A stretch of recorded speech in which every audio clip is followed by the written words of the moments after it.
Sungguh firman-Mu menjadi pelita bagi kaki kami, Tuhan.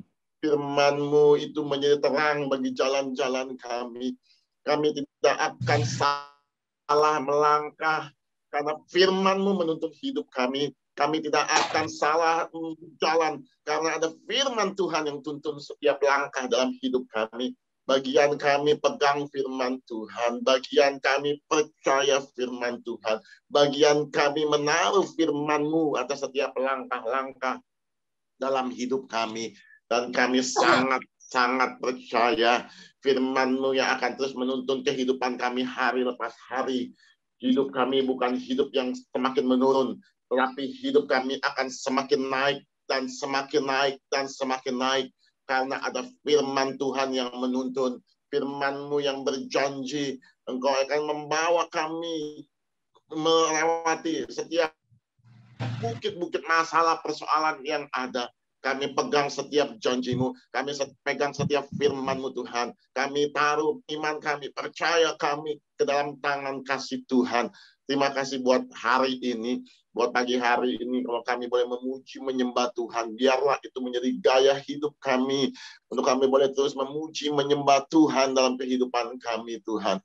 Di hari-hari yang sulit, kami percaya Engkau tidak pernah tinggalkan kami. Di hari-hari yang tidak menentu, kami punya pengharapan yang pasti di dalam Tuhan. Terima kasih Tuhan Yesus, buat pagi hari ini, kalau kami mau mendengar firman Tuhan, urapi kami semua, urapi hamba-Mu yang nggak ada apa-apanya ini Tuhan. Berikan hikmat-Mu, pewahyuan, buat setiap apa yang sudah Engkau ajarkan Tuhan, oleh hamba-Mu ini boleh terimpartasi buat setiap kami yang mendengar Tuhan. Sehingga kami sungguh-sungguh memperoleh berkat yang luar biasa sepanjang hari lepas hari bersama dengan Tuhan. Terima kasih Bapa, terpujilah nama Allah kami kekal selamanya. Di dalam nama Yesus kami berdoa mengucap syukur. Haleluya, haleluya. Sama-sama kita katakan amin, amin, amin.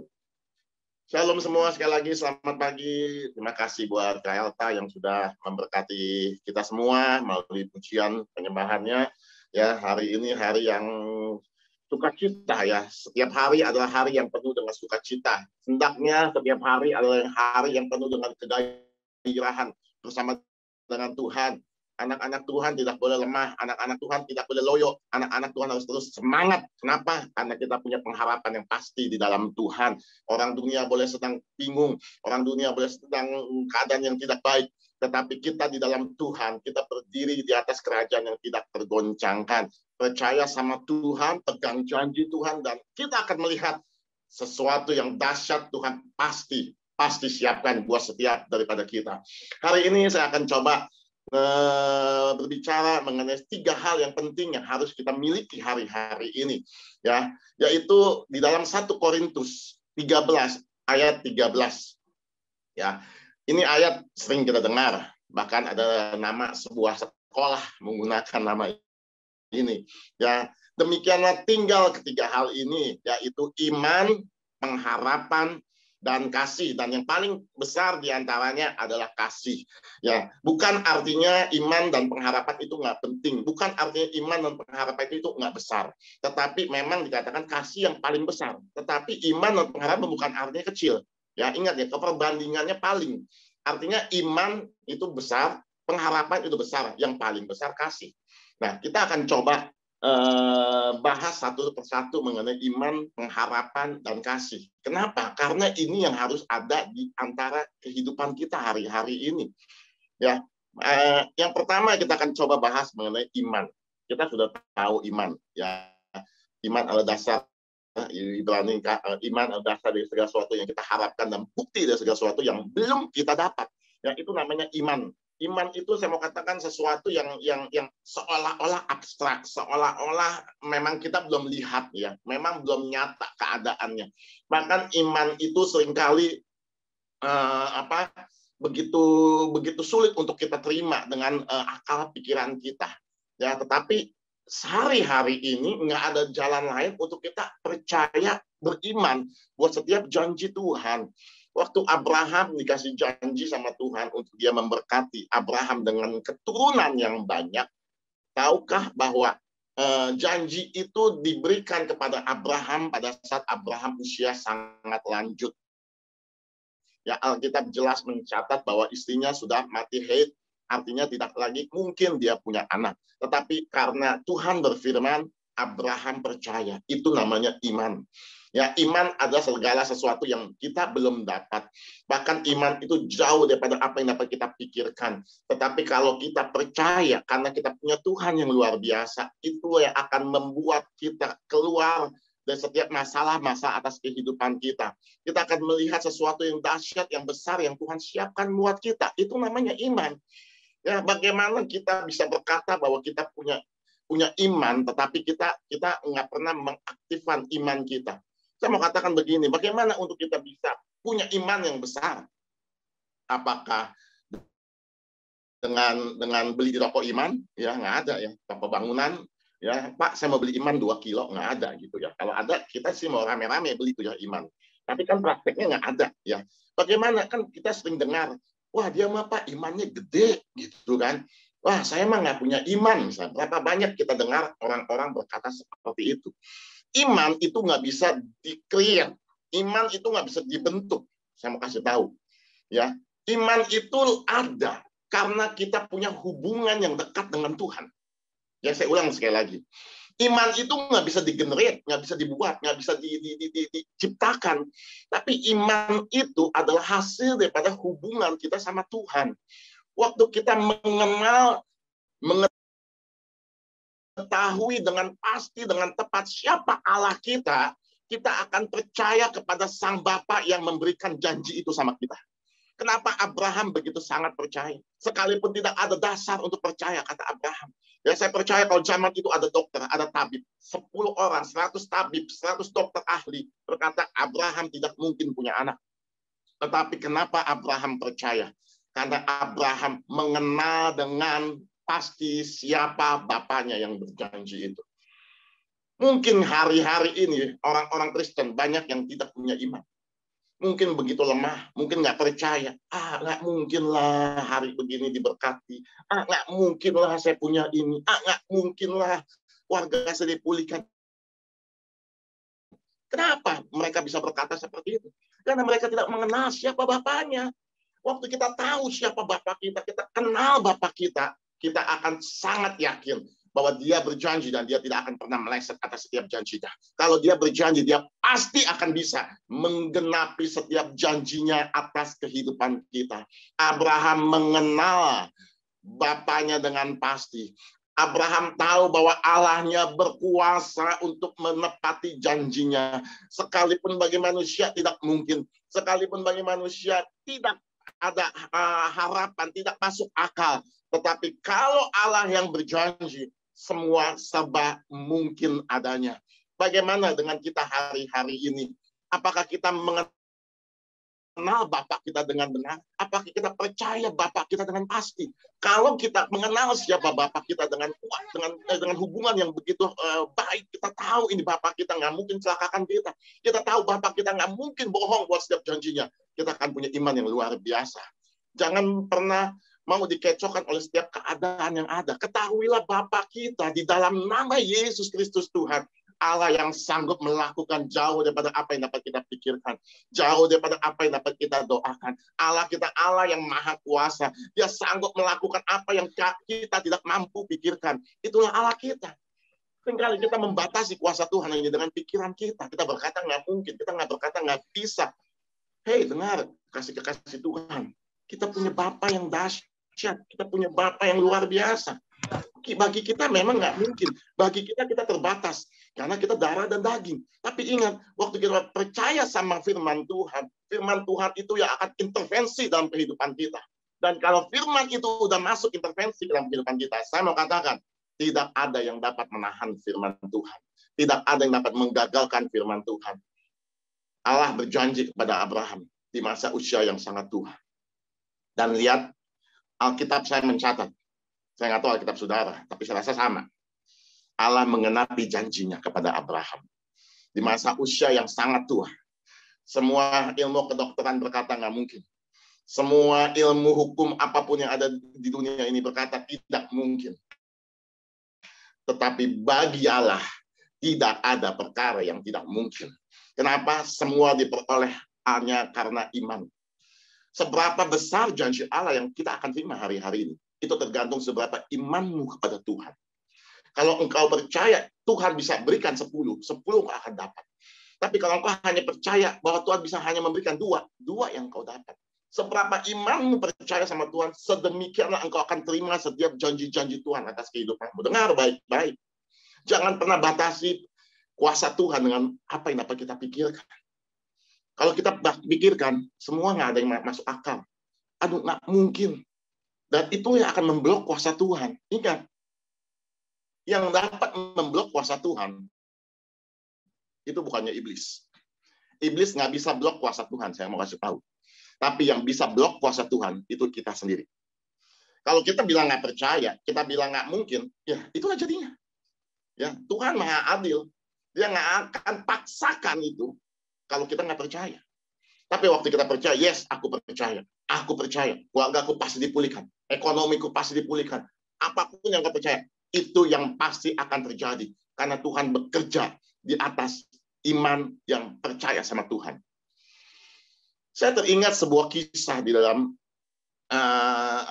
kisah di mana wanita pendarahan 13 tahun. Ya, saya percaya kita semua sering dengar kisah itu. Dan kisah ini selalu sering saya bawa karena ini sangat menunjukkan betapa hebatnya iman dapat menarik kuasa Tuhan. Perempuan sakit pendarahan. Waktu dia mendengar bahwa Yesus berjalan di kotanya, dia nggak tanya lagi yang lain. Ya, dia mungkin kalau saya gambarkan, ya ketika dia dengar ada Yesus datang tuh, orang mungkin pada lari berbondong-bondong. Mungkin itu wanita sedang di rumah sendiri. Mungkin itu wanita sedang duduk menahan rasa sakitnya, mungkin. Ya, saya coba gambarkan. Dia langsung buru-buru keluar dari rumah. Ya, mungkin dia udah nggak sempat lagi dandan, dia nggak sempat lagi mungkin ganti baju, mungkin. Ya, saya kasih dramatisirnya sedikit, ya biar kita ada bayangan. Ya, di tengah keadaan yang lemah, keadaan yang sakit pendarahan 13 tahun nggak sembuh-sembuh, ya. Tetapi waktu Tuhan datang, dia percaya, dikatakan begini deh, dalam kehidupannya berkata begini, asalku jamah saja ujung jubah Yesus, aku sembuh. Dari mana dia bisa tahu itu? Itu iman. Nggak ada kok peraturan pegang ujung jubah Yesus sembuh, nggak ada. Nggak ada Taurat yang berkata gitu, tapi itu iman. Asalku jamah saja ujung jubah Yesus, dia nggak berkata gini, syukur-syukur sembuh, ya coba-coba aja sembuh ya. Ya mungkin aja sembuh. No, wanita pendarahan itu berkata, asalku jamah saja ujung jubah Yesus, aku pasti sembuh. Dahsyat kan? Pasti, nggak ada kira-kira. Dan dia berusaha. Ya, di tengah kerumunan banyak orang. Nggak gampang untuk meraih jubah Yesus. Kalau Yesus jalan sendirian gampang. Ini di tengah kerumunan banyak orang. Ingat, wanita ini wanita lemah, 13 tahun pendarahan. Ya, itu sangat membuat dia begitu lemah. Ya. Dan waktu dia menerobos kerumunan banyak orang, ya begitu sulit. Dia mungkin harus nyelinap ke kiri, dia harus tergencet badannya sama orang. Mungkin ada orang yang dorong dia dan lain sebagainya. Begitu sulit untuk diterobos. Tapi satu, dengan iman dia berkata, kalau aku pegang ujung jubah Yesus, aku pasti sembuh. Lalu dia pegang ujung jubah Yesus. Alkitab saya mencatat, seketika juga pendarahannya berhenti. Seketika juga pendarahannya berhenti. Alkitab saya nggak mencatat seminggu kemudian perempuan itu sembuh, 2 bulan kemudian berangsur-angsur sembuh. Nggak. Alkitab mencatat, seketika juga pendarahannya sembuh. Lalu yang menarik, ini satu hal yang sangat menarik. Yesus berhenti sejenak. Yesus bertanya kepada muridnya, siapa yang pegang aku? Wah, muridnya komplain dong. Saya rasa kalau kita ada di situ sebagai murid Yesus lama, saya juga akan pasti berkata gitu, ya Tuhan, yang benar aja nanya siapa yang pegang. Semua juga pada pegang. Ya kan, karena apa? Ya berdesak-desakan. Coba bisa bayangin di keramaian banyak orang, Yesus ya dipegang-pegang semua badannya juga. Didorong-dorong belakang, namanya keramaian, kerumunan kan. Ya kan, enggak, kata Yesus. Sesuatu yang beda. Karena ada kuasaku yang keluar. Nah, dahsyat kan? Kenapa kuasa Yesus keluar? Hanya karena iman. Iman perempuan itu bisa menarik kuasa Tuhan turun atas kehidupan wanita itu. Iman itu menarik kuasa kesembuhan itu turun kepada wanita yang benaran itu. Pertanyaannya buat kita siang hari ini, seberapa iman kita untuk menarik kuasa Tuhan turun atas kehidupan kita? Seberapa iman kita untuk menarik kuasa Tuhan itu turun keluar dari tubuh Yesus, tanda kutip, dan kita rasakan bagaimana kuasa itu terjadi atas kehidupan kita. Hari ini saya hanya mau katakan, mari mulai perhatikan imanmu. Percaya kita punya Bapa yang baik. Percaya kita punya Bapa yang maha kuasa. Percaya kita punya Bapa yang sanggup menolong kehidupan kita. Percaya kita punya Bapa yang dahsyat, yang luar biasa, yang bagi dia tidak ada perkara yang mustahil. Pegang itu semua. Kalau engkau punya iman, saya mau katakan, engkau bisa memindahkan gunung, kata Tuhan. Hanya tuh iman sebesar biji sesawi, engkau dapat memindahkan gunung.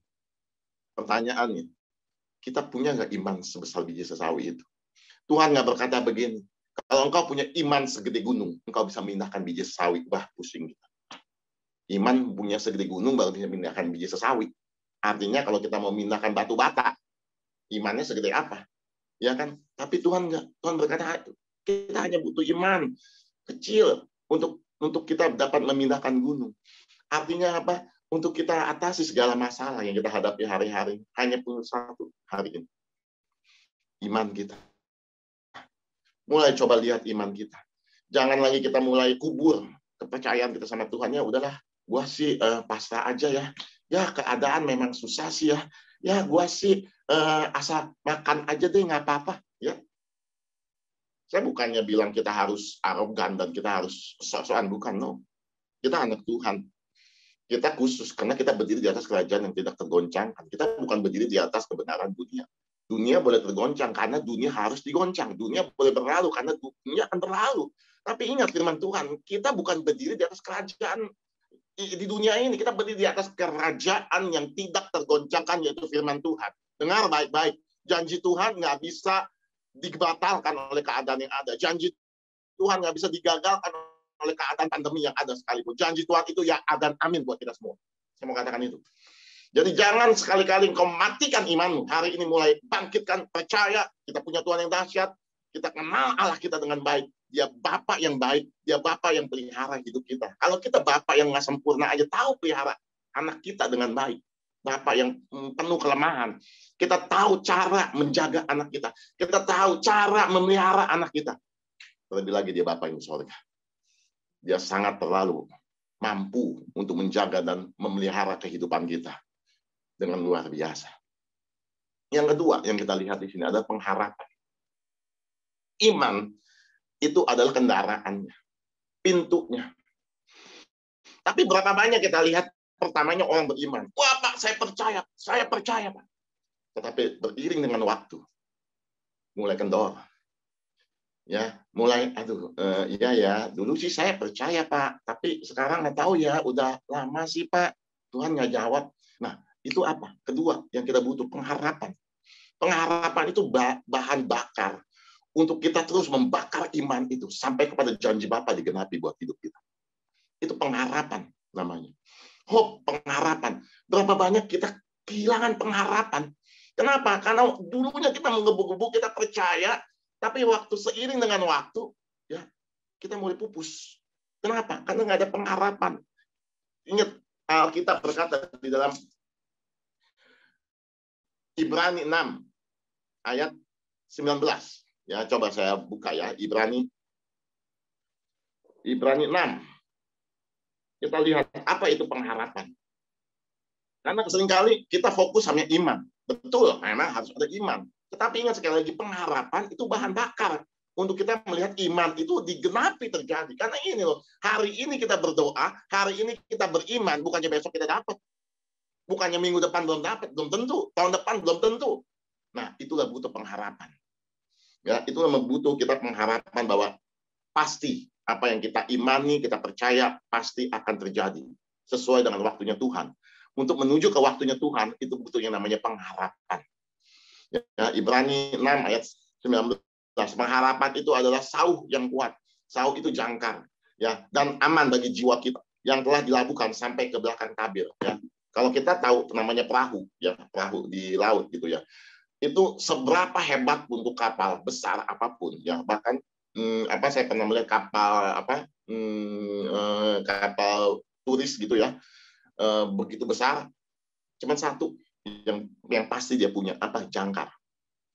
Ya, kalau jangkar, ya saudara tahu ya, seperti jangkar ya, tahu ya, seperti kayak minuman tuh bir ya, ada jangkarnya.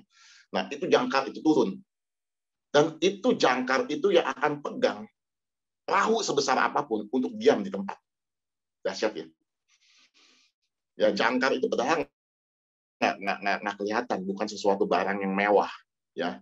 Kalau kita lihat kapal-kapal pesiar ya, maksud saya itu kapal pesiar ya yang mewah ya, saya sih belum pernah, nanti mau ya mungkin ya, ada bioskopnya katanya, ada mallnya di dalam, ada tempat buat main ski, ada gitu ya, itu dahsyat kan ya. Tapi semewah kapal, sehebat apapun, pasti ada yang namanya jangkar, nggak kelihatan. Orang kalau naik kapal pesiar itu nanya ya, pasti kamarnya bagaimana, fasilitasnya apa. Nggak mungkin ditanya jangkarnya ada ya, nggak. Ya kan, jangkar itu nggak kelihatan. Tapi jangkar itu yang membuat kapal itu tetap berdiri di atas air. Kenapa? Itu yang akan pegang perahu itu, kapal yang mewah itu di atas air, supaya dia nggak bergerak. Begitu juga dengan pengharapan. Itu yang akan pegang iman kita, untuk dia nggak lari pupus. Jangan sampai kita punya iman. Dulu, Pak, saya sih dulu punya iman, Pak. Dulu, berapa tahun yang lalu, 2 tahun yang lalu, Pak. Tapi sekarang kayaknya enggak tuh, Pak. Karena apa? Nggak ada pengharapan. Ya, jadi pengharapan itu penting. Ada satu statement yang bagus sekali begini. Kita tahu waktu Petrus berjalan di atas air. Ya, dikatakan begini. Iman itu yang membuat Petrus melangkah keluar dari perahu. Ya, kan Yesus berkata, kata Petrus berkali gini kan, kalau engkau Tuhan, suruh aku ke engkau, ke Yesus gitu. Kata Yesus, datanglah. Nah, iman itu yang membuat Petrus mampu melangkah keluar dari perahu untuk menemui Yesus. Dan pengharapan yang membuat Petrus tetap ada di atas air. Pengharapan yang membuat Petrus tetap berdiri di atas air. Dan ketakutan yang membuat Petrus jatuh tenggelam. Kita lihat di situ. Ya kan, begitu dia beriman, dia mulai melangkah keluar dari perahu. Dan Alkitab mencatat dia berjalan di atas air. Waktu matanya tetap tertuju sama Tuhan, artinya satu pengharapan. Dia tetap berjalan di atas air. Tetapi ketika dirasakan gelombang angin yang mulai bertiup, dia merasakan ketakutan dan menyebabkan dia jatuh. Jadi ingat, hari-hari ini, pengharapan itu penting buat kita. Bagaimana supaya pengharapan itu tetap ada dalam hidup kita? Pandang kepada Tuhan. Itu aja. Pandang kepada Tuhan, percaya bahwa dia tidak pernah meleset buat setiap janjinya. Perlu diketahui, waktu Abraham dijanjikan Tuhan untuk dia melahirkan anak, itu di masa tua. Ya, mendapatkan anak, maksud saya. Ya, dia butuh waktu belasan tahun untuk Allah menggenapi janjinya. Bagaimana Abraham bisa kuat itu? Karena ada pengharapan. Pengharapan itu akan bawa kita menuju kepada waktunya Tuhan. Ya, kalau orang ada pengharapan, tadi konfirmasi, tadi kita awal-awal kita nyanyi, hati yang gembira adalah obat. Tetapi semangat yang patah, itu ada orang yang tidak punya pengharapan. Itu mengeringkan tulang. Kalau orang ada pengharapan, udah deh. Ya kan, percuma saya mau katakan. Ya, saya boleh katakan begini. Lebih baik orang tinggal di gubuk dengan pengharapan daripada tinggal di tempat yang mewah tanpa pengharapan. Kenapa? Karena orang yang tidak ada pengharapan, ya kehidupannya akan tidak ada gairah. Imannya udah nggak ada lagi. Kenapa? Udah nggak ada pengharapan. Udah nggak ada harapan, Pak. Kan kita sering mendengar begitu kan. Nah, survei membuktikan begini. Orang-orang yang sakit, ya orang-orang yang sakit, ya saya baca surveinya sih orang yang sakit parah ya, itu kanker. Ya mungkin aja kita bisa bilang juga orang yang sakit COVID hari-hari ini. Ya, itu begini dikatakan, ya 75% ya penderita yang mengalami sakit, ya itu 75% sembuh lalu dia punya pengharapan. Lihat, itu Alkitab berkata yang tadi kita nyanyikan, itu bukannya bohong, ya kan? Kalau hati kita gembira, artinya gini, kita ada satu pengharapan. Hari ini belum dapat, nggak apa-apa, besok nggak apa-apa, minggu depan nggak apa-apa, bulan depan, itu pengharapan. Hati kita tetap sukacita. Abraham ditanya, Bram, anak lu berapa? Tenang aja, nanti ada. Coba bayangin, itu pengharapan. Ya kan, Bram, lu katanya janjiin anak lu udah tua, tenang, nanti ada. Itu pengharapan namanya. Ya kan, dia terus berjalan kejar sampai waktunya Tuhan. Nah, ini seringkali anak Tuhan gagal di sini. Awal-awal punya iman, wah, doa, nyala-nyala, iman, percaya. Nggak gampang, nggak seminggu 2 minggu, nggak sebulan 2 bulan, kadang-kadang makan tahunan. Ya, bagaimana iman itu bisa terus dipelihara? Ya, dengan pengharapan. Ya, pengharapan itu membuat kita tetap bergairah. Pengharapan itu membuat kita tetap beriman. Pengharapan itu membuat kita tetap percaya. Pengharapan itu tetap membuat kita exciting dalam kehidupan kita. Hari ini belum dapat, no problem.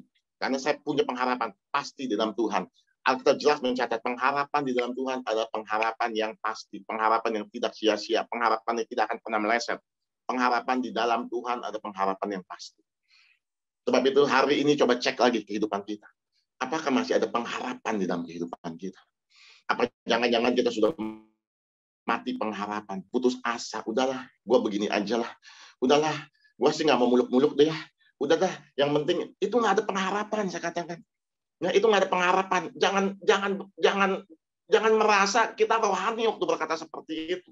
Enggak lah ya, terserahlah gimana ya Tuhan. Itu bukannya rohani, saya mau katakan. Kita udah nggak ada pengharapan, itu aja jelas. Kalau kita punya pengharapan, kita exciting, kita semangat. Oh ya, pasti. Ya, Tuhan pasti pulihkan keluarga saya. Tuhan pasti sembuhkan saya. Tuhan pasti berkati saya. Itu pengharapan. Kapan? Kita nggak tahu. Minggu depan kah? Kita nggak tahu. Bulan depan kah? Kita nggak tahu. Tapi pengharapan itu yang akan membawa kita kepada waktunya Tuhan. Jadi iman itu perlu buat kita sebagai awal. Tetapi pengharapan juga perlu untuk menjadi bahan bakar. Iman itu sampai kepada tujuan. Akhir waktunya Tuhan. Kita nggak tahu kapan Tuhan jawab doa kita. Tetapi pengharapan yang akan menghantarkan itu kepada penggenapan apa yang Tuhan janjikan buat kita. Kita nggak tahu Tuhan kapan pulihkan keluarga kita. Tuhan, kita nggak tahu kapan dia pulihkan ekonomi kita. Tapi pengharapan itulah yang akan membawa kita kepada akhir, sampai kepada janji pengenapan Allah digenapi atas kehidupan kita. Orang punya iman saja tidak cukup. Orang harus punya pengharapan. Karena itu yang akan membawa iman itu sampai kepada garis finish, sampai ke garis akhir, di mana janji iman itu digenapi sama Tuhan. Orang hanya punya iman itu hanya punya di awal. Tapi iman ini kalau nggak ditopang dengan pengharapan, ini akan pupus di tengah jalan. Kita akan kubur impian kita, iman kita mulai kubur. Kenapa? Karena pengharapannya udah nggak ada. Tapi waktu iman itu kita topang dengan pengharapan, terus kita nggak tahu waktunya Tuhan. Itu rahasia Tuhan. Tidak ada yang dapat bisa menjawab siapapun waktunya Tuhan. Pak, saya kalau beriman begini, sebentar gak ya? Nggak ada yang tahu, nggak ada yang bisa jawab. Bisa sebentar, bisa lama. Kita nggak tahu. Tapi waktu itu ada pengharapan. Percayalah, kita pasti sampai kepada janjinya Tuhan.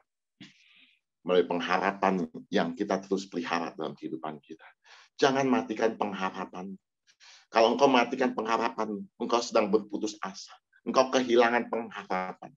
Firman Tuhan yang mencatat, kering tulang kita.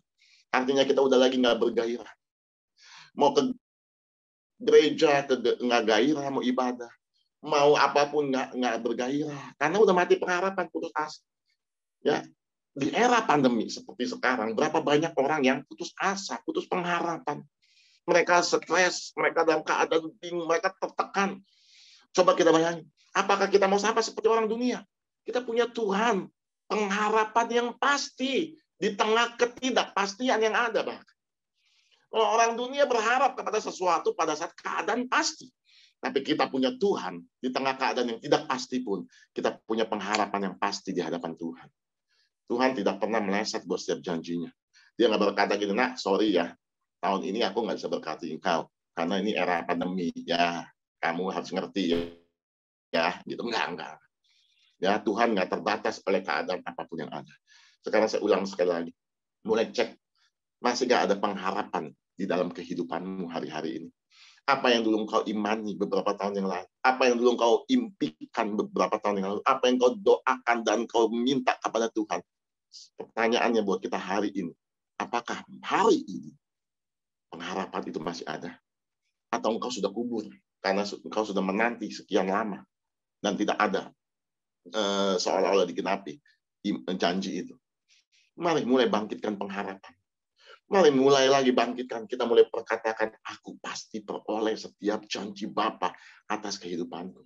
Hidupku bukan ditentukan oleh keadaan yang ada, hidupku ditentukan oleh janji Tuhan. Hidupku bukan ditentukan oleh keadaan dunia yang sedang bergejolak, tapi hidupku ditentukan oleh Tuhan. Itu pengharapan yang pasti. Pengharapan itu seperti sawu yang kuat. Itu akan pegang iman kita. Seperti kapal yang terus berapung hanya karena satu jangkar, yaitu jangkar pengharapan yang pegang iman kita. Jangan putus pengharapan yang ada. Lawan daripada pengharapan yang berputus asa atau ketakutan. Hati-hati. Ya kan, seringkali orang nggak punya pengharapan. Kenapa takut? Kan? Itu gampang aja. Ya kan, kalau orang yang sakit parah, tapi dia punya pengharapan, enggak, Tuhan pasti sembuhkan. Aku percaya, Yesus menyembuhkan. Dia punya pengharapan, dia sembuh. Tapi kalau orang yang nggak punya pengharapan, dia takut. Aduh, kalau gue mati gimana ya? Aduh, nanti nih, kata orang sih, ini penyakit nggak sembuhkan. Aduh, kata orang, mulai takut. Nah, makanya tadi kan saya katakan, yang membuat Petrus keluar dari perahu, itu iman. Yang membuat dia tetap berjalan di air, itu pengharapan. Tetapi yang membuat dia jatuh ke jebur, itu adalah ketakutan. Seringkali hari-hari ini iblis sedang lancarkan apa ketakutan. Iblis nggak perlu rapat susah-susah sekarang. Ya kan, dia nggak perlu yang spektakuler untuk nakutin anak Tuhan, nggak perlu. Iblis cuma perlu satu, ketakutan ini. Ya kan, itu aja. Hati-hati lu. Hari ini lihat yang COVID banyak, resesi lu nanti diberhentiin di kerjaan. Lihat toko lu sepi kan. Lu Tuhan deh. Kan gitu kan iblis. Ya kan, dan kita mulai pikir, iya ya, gimana ya. Itu ketakutan. Dan ketakutan itu lawan daripada pengharapan. Ketakutan membuat kita nggak lagi fokus sama Tuhan. Ya, pengharapan nggak lagi fokus. Tadi itu konfirmasi lagi. Ya, tadi kita lihat Voice of Pentecost. Dikatakan bahwa orang itu takut kan. Ya, minggu lalu saya bawakan di Tanah Abang, saya juga bahas mengenai ketakutan. Ya, karena ini waktu saya nggak mungkin bahas panjang mengenai ketakutan. Itu, tapi intinya, waktu kita takut, kita itu sedang menjauhkan pengharapan kita. Kita mulai takut. Waktu kita berharap sama Tuhan, kita fokus sama Tuhan. Tapi waktu kita mulai takut seperti Petrus, ya dia mulai merasakan ada goncangan, aduh ada angin nih, ya kan? Dan dia mulai fokus sama ketakutan. Dia mulai fokus sama itu air, ya angin, dia kejebur. Ya hati-hati. Hari ini perhatikan apa yang kau fokus hari-hari ini. Kalau engkau fokus sama masalahmu, engkau akan hidup di dalam ketakutan dan itu menjauhkan pengharapan di dalam kehidupan. Tapi kalau hari ini kau fokus sama Tuhan, engkau akan melihat sesuatu yang pasti. Engkau tetap berjalan di atas kemustahilan. Engkau tetap berjalan di atas air. Saya mau katakan.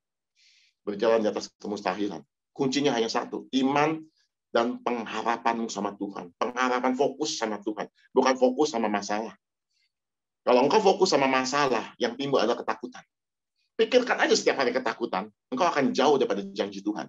Pikir aja ketakutan setiap hari, engkau tidak akan lihat kuasa Tuhan nyata atas hidupmu. Pikirkan aja ketakutan setiap hari, hidupmu akan tertekan dan engkau nggak akan lihat pengharapan yang pasti dalam kehidupan. Tapi pada setiap hari engkau pikirkan satu pengharapan. Aku pasti bisa, aku pasti diberkati, aku pasti dipulihkan, aku pasti ini, karena aku punya Tuhan, karena aku pengharapan aku dan Tuhan. Janji kepada Tuhan tidak pernah meleset. Terus kau perkatakan itu.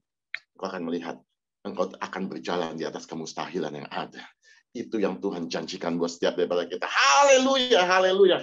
Oleh sebab itu, hari ini jangan pernah matikan pengharapanmu. Masih ada pengharapan yang baik di hadapan Tuhan. Pengharapanmu tidak akan mati. Pengharapanmu tidak akan pudar. Janji Tuhan tidak akan jauh atas kehidupanmu. Pada saat engkau beriman, engkau berharap terus, dan engkau akan melihat sesuatu yang Tuhan siapkan buat setiap daripada kita. Haleluya, haleluya. Yang ketiga, yang terakhir, dikatakan adalah kasih. Ini kasih yang terbesar. Ya, kalau saya baca King James Version-nya, ini dipakai kata clarity.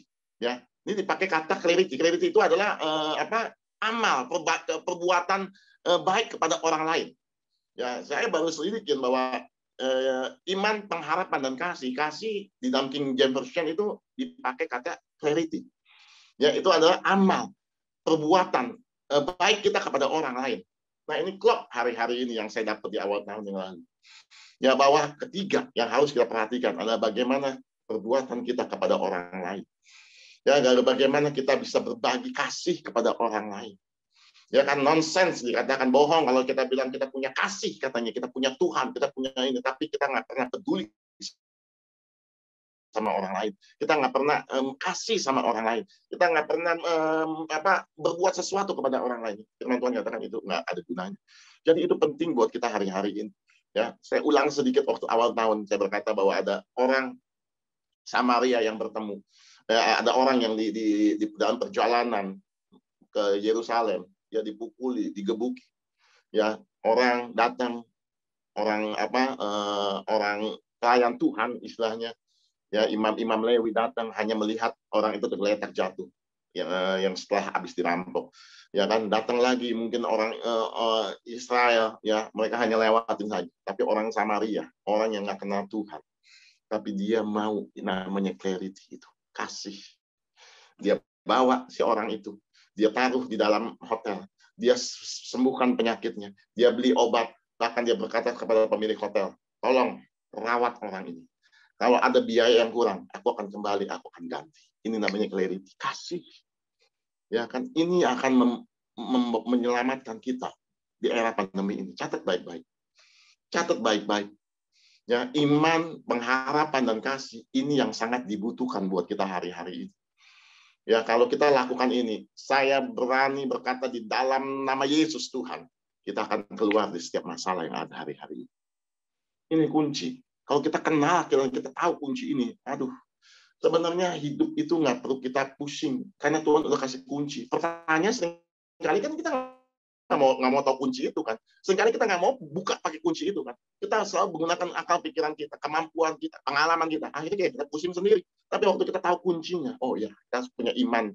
Ya, kita harus bangun hubungan supaya kita punya iman. Oh, kita harus terus pengharapan.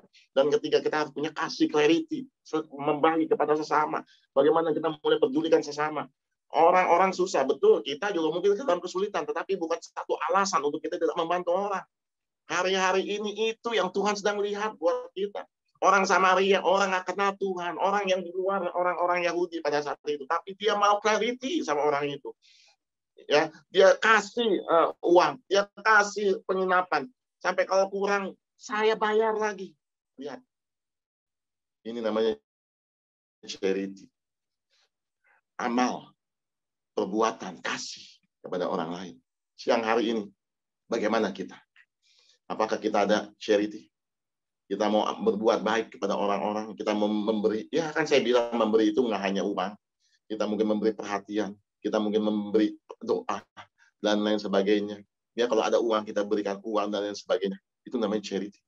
Hari-hari ini, pada waktu kita lakukan iman, pengharapan, dan kasih, saya berani katakan, kita adalah orang-orang yang keluar, bahkan lebih daripada pemenang.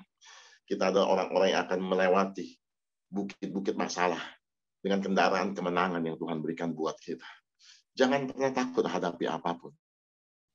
Lebih baik di luar perahu, di tengah-tengah goncangan yang ada bersama dengan Tuhan, daripada engkau di dalam perahu tanpa Tuhan. Artinya, goncangan boleh ada. Selama ada Tuhan, kita akan melihat dahsyatnya pekerjaan Tuhan atas kehidupan kita. Petrus tepat memilih. Dia lebih baik keluar perahu di tengah badai yang ada, tetapi bersama dengan Tuhan, daripada ke-11 muridnya yang main aman di dalam perahu, tapi jauh daripada Tuhan.